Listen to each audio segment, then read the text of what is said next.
I'm Lisa. And I'm Eric. If you want to learn English easily, you're in the right place. In this podcast, we will review the vocabulary you have already learned.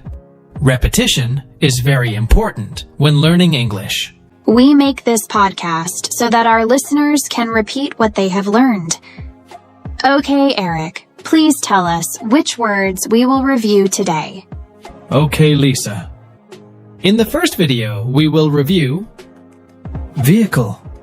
Then we will continue with to commute, public transportation, then rush hour, and the final one is give a lift. In the second section, we will review benefit. Then we will continue with to wake up, to discuss, then to be annoyed, and the final one is to be confused.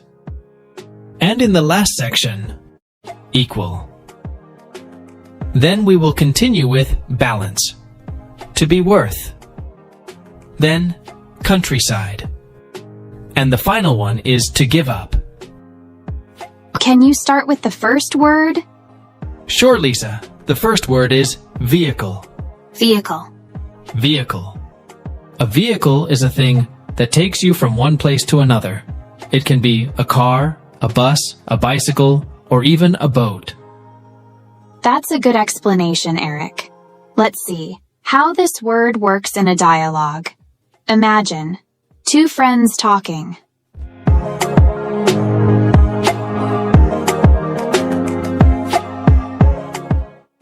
Hey Mary, how do you go to work every day? I usually take the bus. It's my favorite vehicle to go to work. I see. I prefer riding my bicycle. It's a great vehicle for exercise and is good for the environment, too. That's true. Maybe I should try different vehicles to work sometime. In the dialogue, we heard about two different types of vehicles, a bus and a bicycle. Yes, and they each have their own advantages. Buses can carry many people at once, while bicycles are good for your health and environment. I agree. It's important to choose the right vehicle for your needs. What's your favorite vehicle, Lisa? I love trains. They're comfortable and you can relax or work during the journey. What about you, Eric? I'm a fan of electric cars. They're fast and quiet and better for the environment than gas-powered cars. That's a great point. Technology is improving very quickly. So, in the near future, we will see more and more electric cars on the roads. Definitely. It's exciting to think about how vehicles might change in the future. Maybe we'll have flying cars one day, like in the movies. Who knows? But for now, we have plenty of vehicles to choose from on our way to work, school, or adventure. That's true. Remember, a vehicle is something that takes you from one place to another. It can be big or small, fast or slow, but it helps us get where we need to go.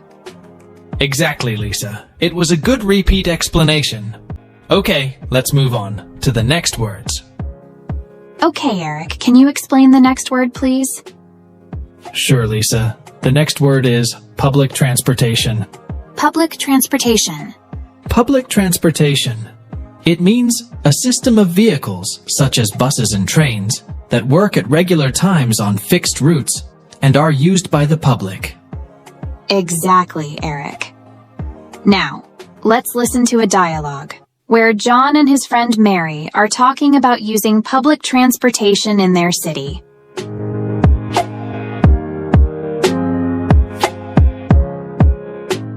Hi, Mary. How do you usually get to work? I take the bus, John. It's a public transportation service that is very close and drops me off right at my office building. Oh, that sounds easy. I also want to use public transportation, but I'm not sure about the routes and times. Don't worry, John. You can find all the information online or at the bus stops. Plus, Using public transportation can save you money and it's better for the environment. That's true, Mary. I will definitely think about it. Thanks for the advice. So, Lisa, have you ever used public transportation before? Yes, Eric, I have. I use the subway every day when I lived in the city. It was easy and cheaper, and I didn't have to worry about traffic. That sounds great, Lisa. What advice would you give to someone who's thinking about using public transportation for the first time? First, you should plan your trip ahead of time. And you should always have some change or a transportation card ready and be patient, especially during rush hours. Those are very good tips, Lisa. I think using public transportation can be a great way to explore a city too, don't you think? Absolutely, Eric. It allows you to see a lot more of the city, and it is a more practical way to travel. I think it's certainly better for the environment than everyone driving their own car. I agree, Lisa. Remember, listeners, public transportation is a great way to travel around the city. Okay, let's move on to the next word. The next word is commute. Commute. Commute. What does it mean, Eric? To commute means to travel from your home to your workplace and back. People usually do this every day or regularly for work or school. It's something many people do every day. That's right. You can commute by car, bus, train, and bicycle, or even on foot.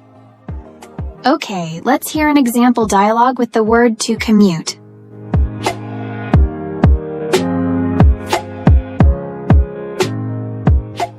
Hey, Tom, how long does it take you to commute to the office? It usually takes me about 45 minutes. I commute by train. Oh, that's quite a long time. I'm lucky that I only have a 20-minute commute by car. Yes, but I don't mind. When I commute, I read or check my emails. In the dialogue, we heard about two different ways to commute, by train and by car.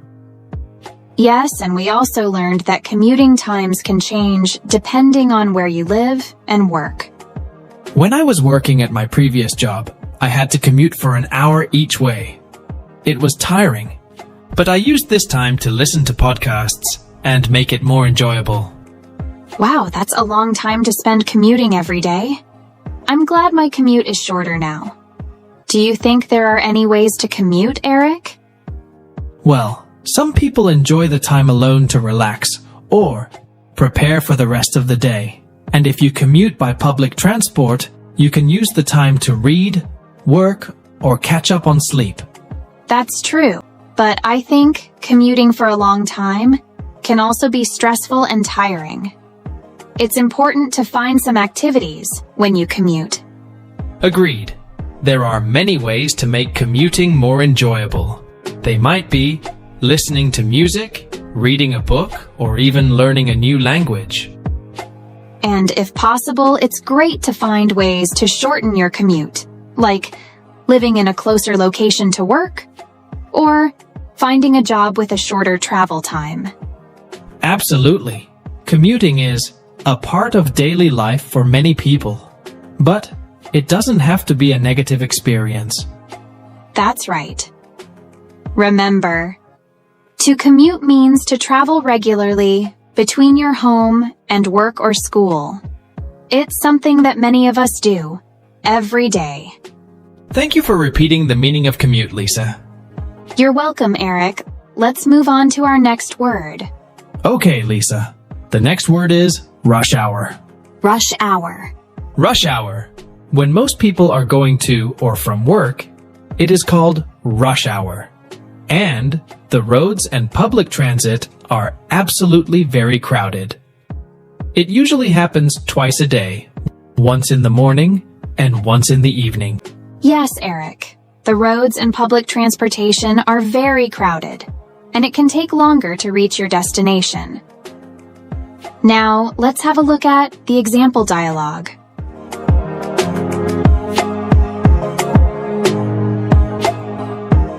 Why is the train so full today? It's rush hour, Sarah. Everyone is going to work. Ah, I see. It's my first time traveling this early. Yeah, it's always like this. During rush hours, everywhere is crowded. That was a good example, Eric. Sarah was surprised because it was her first time traveling during rush hour. Right, Lisa. Now, let's talk a bit about it. Have you ever traveled during rush hour, Lisa? Yes, I have. It's very crowded. I prefer to travel at other times. What about you, Eric? I travel during rush hour every day. It's busy, but I'm used to it now. Lisa, why do you think cities have rush hour? Good question, Eric. I think it's because most people have similar work hours. So they all travel at the same time. That makes sense. What advice would you give to someone traveling during rush hour for the first time? I'd say be patient and give yourself extra time. It's going to be crowded. And you, Eric? I agree. Also, maybe try to find something to do, like listening to a podcast. It makes the time go faster. They can listen to our podcast if they learn English, by the way. Absolutely. Great advice. Rush hour can be difficult and tiring, but it's part of city life. People can leave for work early or work from home if they can. That's a good idea. I think it's important to find ways to reduce the stress of rush hour as much as possible. Okay. Eric, what is the last word today? Our last word is give a lift. Give a lift. Give a lift. To give a lift means to take someone in your car to the place they want to go. It's like helping someone take to their destination. Let's hear an example dialogue using give a lift.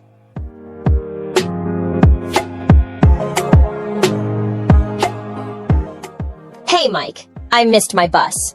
Can you give me a lift to school? Of course, Sarah. I'm happy to help. Jump in. Thanks so much, Mike. You're a lifesaver. That was a great example, Eric. Mike helped Sarah by giving her a lift to school because she missed her bus. Exactly, Lisa. Now, let's have a little chat about it. Lisa, have you ever given someone a lift? Yes, Eric, I have. Last week, my friend's car broke down, so I gave her a lift to work. What about you? Oh, many times. I remember once giving a lift to a friend who was late for an interview. He was so grateful. That's very kind of you, Eric. Giving a lift can really help someone out. True, Lisa. It's a simple act of kindness. Do you think giving a lift is common in many places? Yes, I think in many places people give lifts to their friends or family. They sometimes help even people they don't know well. It shows how small actions can make a big difference in someone's day. I totally agree, Eric. Giving a lift is not just about driving someone somewhere. It's about helping them when they need. That's a great point, Lisa. So everyone, remember, the next time someone needs help getting somewhere, you can offer them to give a lift. Great! Okay, Eric, can you start with the first word? In this section, the first word is benefit. Benefit. Benefit. Oh, that's a good word. A benefit is something good that helps you, like an advantage. Yes, exactly. It's very similar to advantage. It is like when something makes your life better or easier. For example, eating healthy food has many benefits that make you feel good. Let's use benefit in a short dialogue. Imagine two friends talking in a park.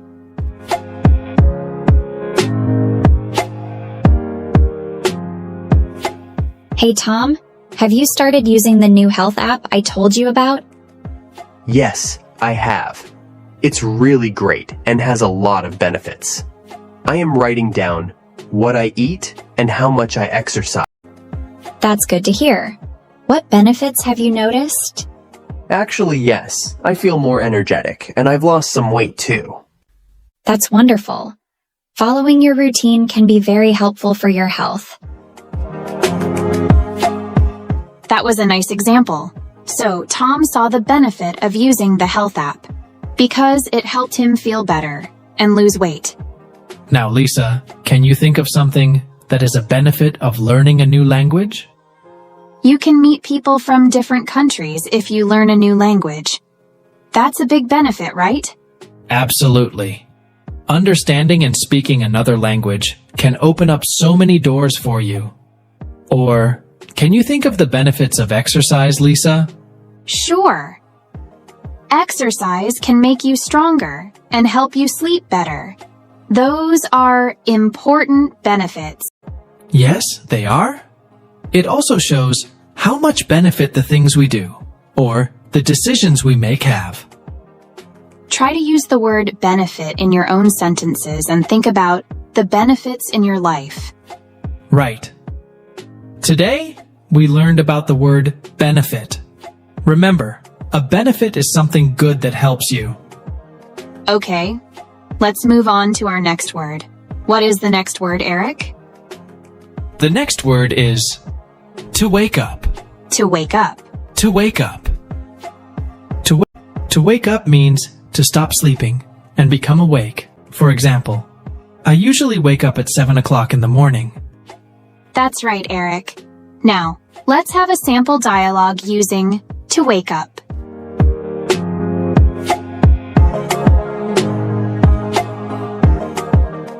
Tom, it's time to wake up. You'll be late for school. Just 5 more minutes, Mom. I'm still sleepy. No, Tom. You need to wake up now and get ready. Breakfast is waiting for you. Okay, Mom. I'm waking up now. In this dialogue, the mother tries to wake up her son Tom so that he will not be late for school. Yes, and Tom wants to sleep a little longer, but his mother wants him to wake up and get ready for the day. Eric, what time do you usually wake up in the morning? I usually wake up around 6:30 a.m. How about you, Lisa? I wake up a bit later, around 7:30 a.m. Do you find it easy to wake up in the morning? Not always. Sometimes I feel very sleepy and want to stay in bed longer. But I know I have to wake up and start my day. What helps you wake up in the morning, Lisa? I find it very useful to set an alarm and put my phone away from my bed. When the alarm goes off, I have to get out of bed to switch it off, and this helps me to wake up. That's a smart idea. It makes you get up and really wake up. Do you use the sleep button? Sometimes, on weekends, I might press the snooze button once or twice. What about you, Eric? How do you wake up early? I drink a big glass of water before I go to bed. It helps me wake up early and feel energetic. Interesting. Drinking water is a good tip. It seems healthy and helpful for waking up. Exactly, Lisa. Okay, we learned that waking up is a very simple but important part of our day, and there are many different ways to do it. Right, Eric. Waking up early can be easy for some people and hard for others, but it's important to find which ways are best for you. Well said, Lisa. Thanks for the great conversation about to wake up, Eric. You're welcome, Lisa. Now, let's move on to the next word. The next word is to discuss. To discuss. To discuss. Great word, Eric. To discuss is a verb that means to talk about something with someone, to share information or opinions. It's a way to share your ideas about something. Exactly, Lisa. Now, let's give our listeners an example dialogue to help them understand how to use to discuss in a conversation. Sounds good. Here's a sample dialogue between two friends.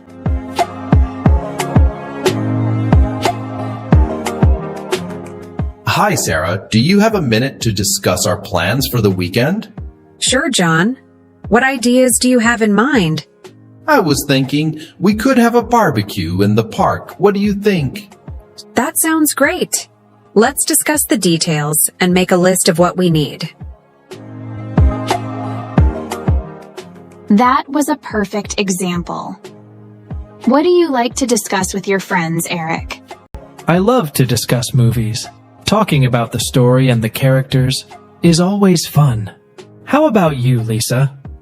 I enjoy discussing books. It's interesting to share opinions on different stories.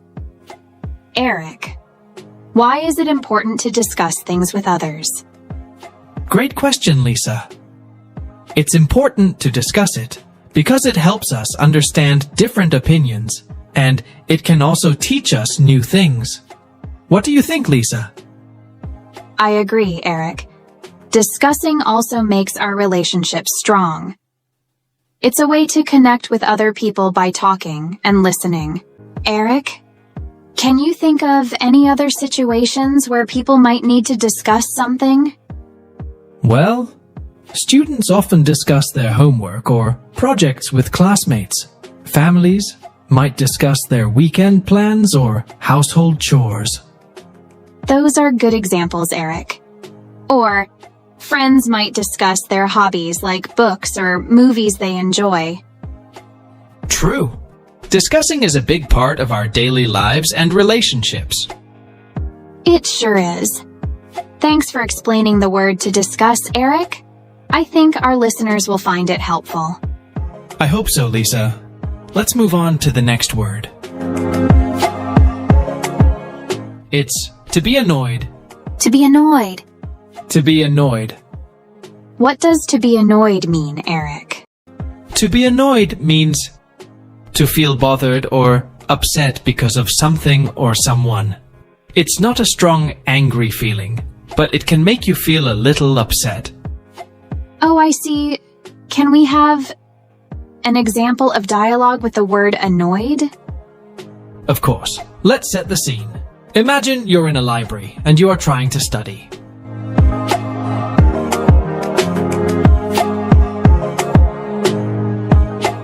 Why are you talking so loudly? It makes me really annoyed. I'm trying to study here. Oh, I didn't realize I was being loud. Sorry about that. It's fine, but it was really annoying. That was a good example. Alice was trying to study and Bob was talking loudly. Alice felt annoyed because it was hard for her to study. Exactly, Lisa. What about you? Do you sometimes feel annoyed? Yes, sometimes when I'm reading and there's a lot of noise, I feel annoyed. What about you, Eric? Same here.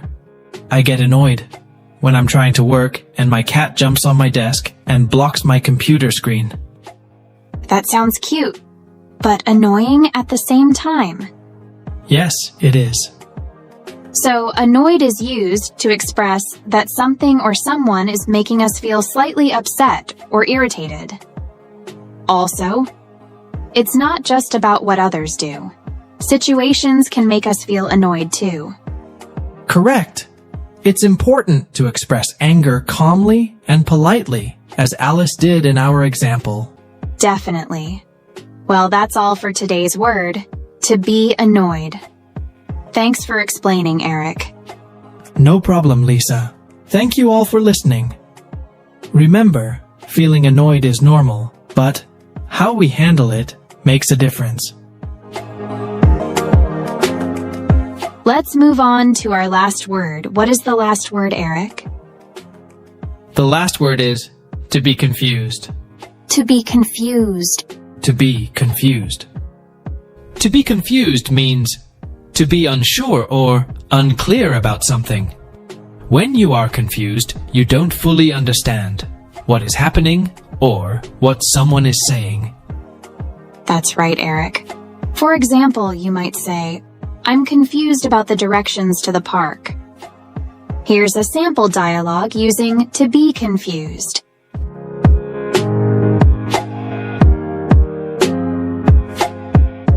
Hey, Mary, what would you like to order? I'm confused by the menu. There are so many options. What do you recommend? Yes, it makes me confused as well, but I know what I will eat. The spaghetti carbonara is my favorite. That sounds good. I think I'll try that. Thanks for helping me decide. That's a great example, Lisa.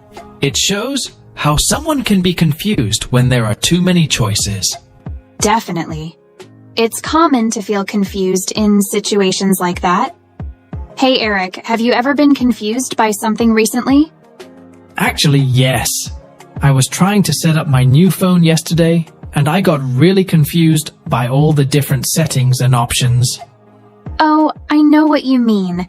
Technology can be so confusing sometimes. What did you do? I asked my friend for help. She's really good with technology and explained things to me clearly. That's a great solution. Asking someone for help is always a good idea when you're confused about something. Absolutely. It's okay to say when you don't understand something and ask for help. I couldn't agree more. Thanks for sharing your example, Eric. No problem, Lisa. In this section, the first word is equal. It means something is the same in quantity, size, degree, or value as something else.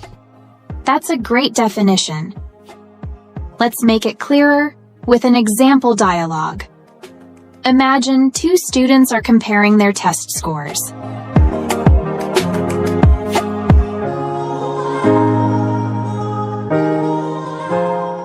Hey Jane, how did you do on the math test? I got 85 out of 100. What about you? I got the same score. Our scores are equal. That's great. We both studied hard, so it's nice to see we got equal scores.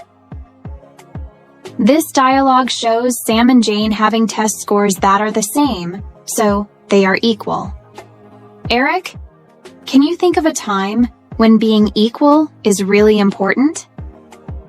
Sure, Lisa. In sports, it's important for teams to have an equal number of players to make the game fair. What about you, Lisa? Can you think of another situation where equal matters? Yes, in sharing food or treats. It's nice when everyone gets an equal portion, so no one feels left out. It makes everyone feel treated fairly. That's true, Lisa. Equal is a word we often use when talking about fairness and justice too, like when everyone has equal rights and opportunities. Exactly, Eric. Do you think everyone has an equal opportunity to learn a new language? Good question. I think everyone should have an equal opportunity. But sometimes that doesn't happen because of different problems. That's why we're here, trying to explain English in a simple way, so that many people can learn and improve it freely. Well said, Eric.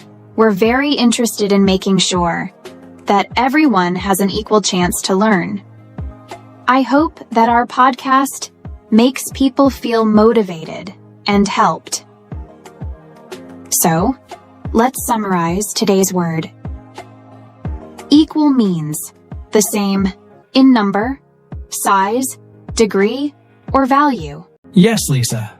We use it a lot in English to talk about fairness and justice. Okay, Eric, let's move on to the next word. What is it and what does it mean? Oh, Lisa, that's a great word. The next word is balance. Balance. Balance. Balance means keeping everything equal, like not falling when standing on one leg or not focusing on one thing only. Can you give us an example of a dialogue where the word balance is used? Sure. Let's say there are two friends, Tom and Alex. Tom is talking about how he manages his time.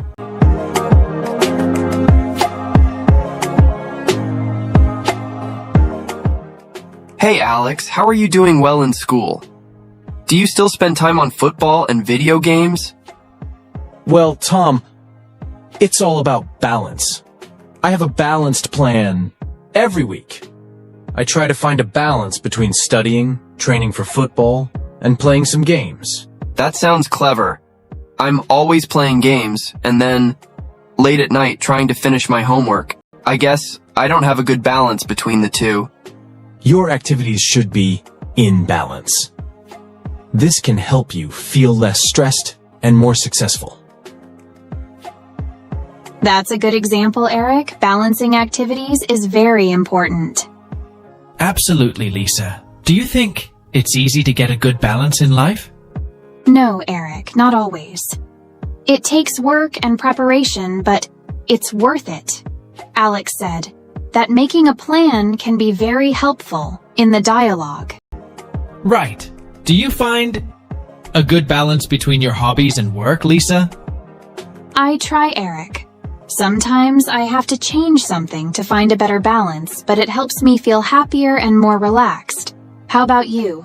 I'm learning to find balance better. Keeping the balance between what's important and what's not helps me make better use of my time. That's a good point, Eric. It's very important to have a balance of activities. Exactly. Do you have any final thoughts about balance before we move on, Lisa? Finding the right balance in different areas of your life can bring happiness and success. You should make an effort to find it. Well said, Lisa. That's all for balance. Let's move on to our next word. Okay, Eric, what is the next word? The next word is to be worth it.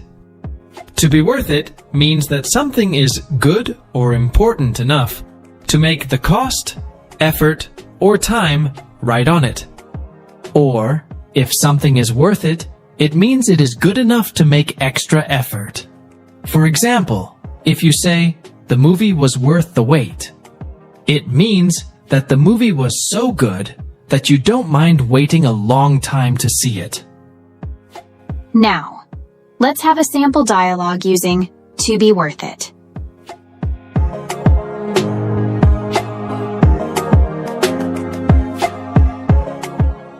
Wow, the line to get into this restaurant is so long. We've been waiting for almost an hour. I know, but I heard the food here is amazing. I think it will be worth the wait. I hope you're right. I'm starving. That was incredible. The food was so delicious. See? I told you, it would be worth it. That's a great example, Eric. It shows how we can use to be worth it in a real-life situation. Yes, and it also shows that sometimes we have to wait or put in extra effort to get something we really want. Definitely. Can you think of any other situations where we might use this phrase?